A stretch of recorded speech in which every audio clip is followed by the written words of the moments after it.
Salve galera, aqui é um vídeo para os buscadores da verdade, um papo foda junto com as pessoas que agradecem, que amam, que se levantam e que louvam o Senhor de todo o coração. O medo diz, e se der errado? E se der certo? E se?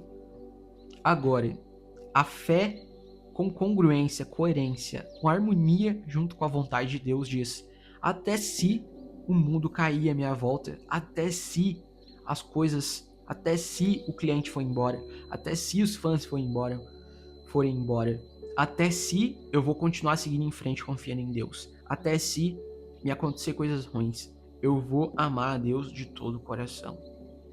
Uma vez Kobe Bryant disse, você fez a jogada certa, você repete a jogada certa. Então, é um imenso movimento que a gente tem acerca das habilidades.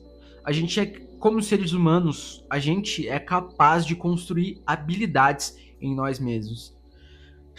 E através dessas habilidades a gente pode ajudar pessoas. Mas primeiro a gente tem que se ajudar. Porque se a gente não conseguir construir a nossa vida, a gente vai ser incapaz de expressar para Deus o quanto a gente tem a capacidade.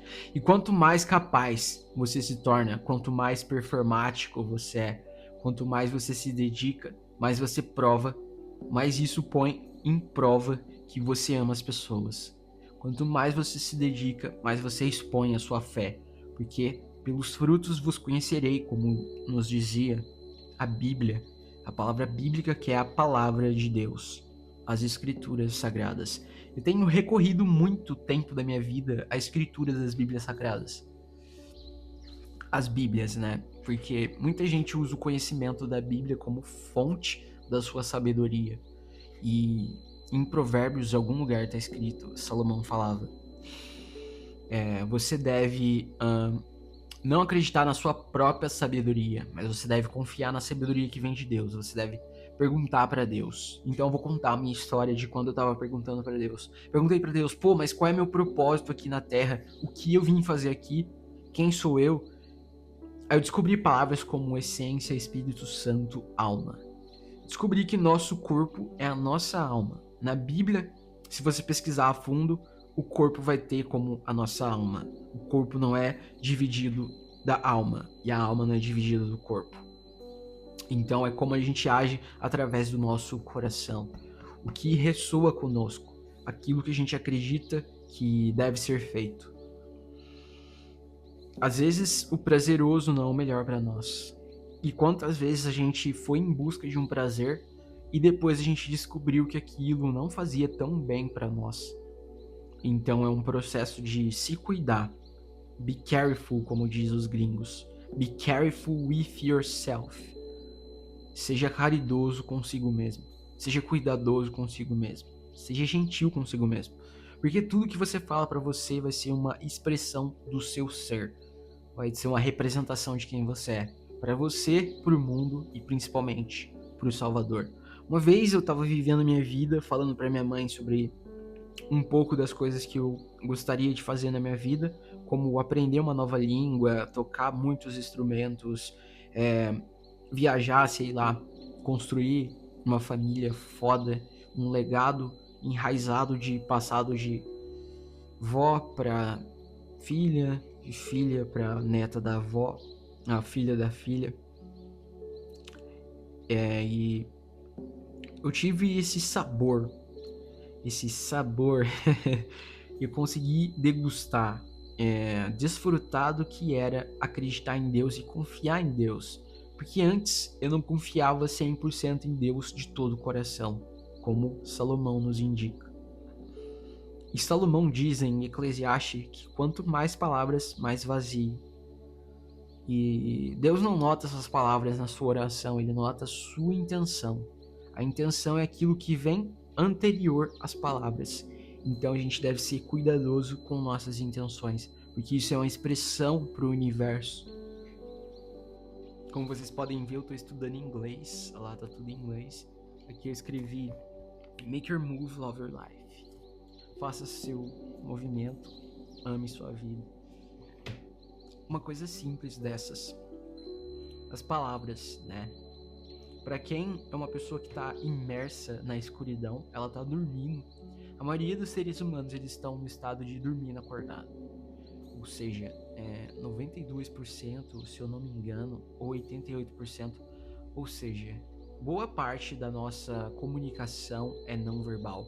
Boa parte da nossa comunicação é inconsciente. A gente sente frequência, sente energia, tem o sexto sentido, tipo se a gente fosse uma antena captando frequências.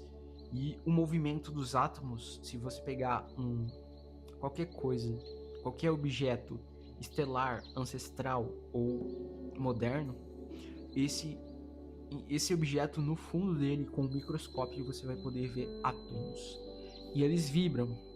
Tem uma lei hermética que fala: tudo vibra e nada está parado. Tudo está em movimento, nada está parado.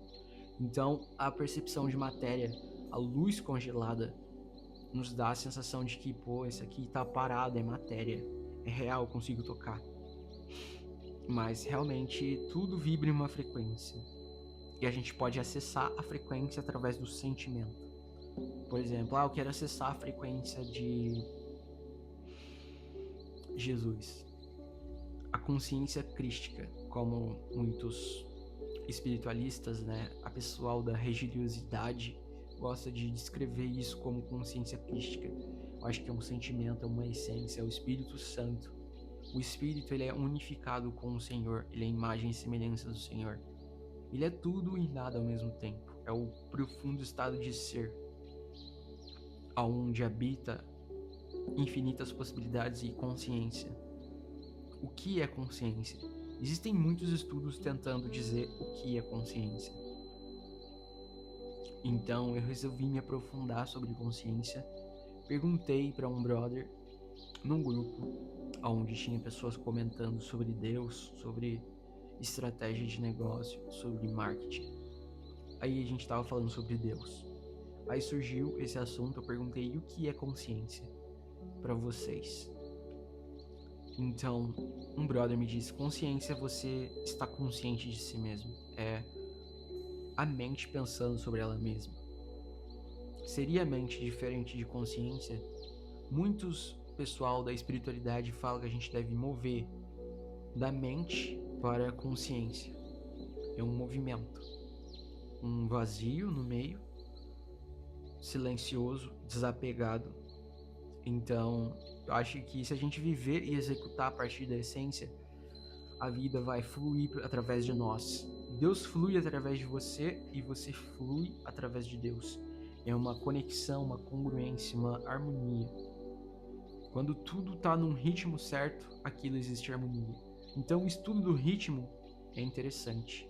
Na sociedade que vivemos com polarização, a união de parcerias, de pessoas que pensam igual, falam a mesma língua, é interessante.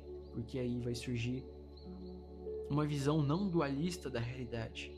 Porque a gente sempre vê tudo como partes, tudo como separado. E a dualidade cria um sofrimento. O ego cria um sofrimento devido a seus hábitos. Mas o que seria o ego? Ego, segundo Freud, segundo muitos psicanalistas, significa consciência. É a identidade. O cérebro reptiliano, os neurocientistas descobriram que tem uma parte do nosso cérebro que chama complexo R, que fala que é o cérebro reptiliano, que é território, eu quero pra agora, é meu, isso é seu, dane-se. É aquela personalidade egocêntrica, quando a gente fala: nossa, cara cheio de ego, é uma pessoa que tá realmente sendo controlada por esse instinto primitivo, por essa parte primitiva do cérebro. E a gente vê, nossa, ele é good vibes, né, espiritualista, ele é muito religioso.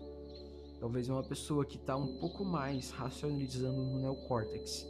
Tem o límbico, o neocórtex e o cérebro reptiliano. E as pessoas tomam decisões pelo límbico, pelas emoções, que é patos, né, patologias emocionais, e elas justificam aquilo através da razão. Eu tomei essa decisão porque eu me senti, porque tal. mas foi a emoção que decidiu por ela.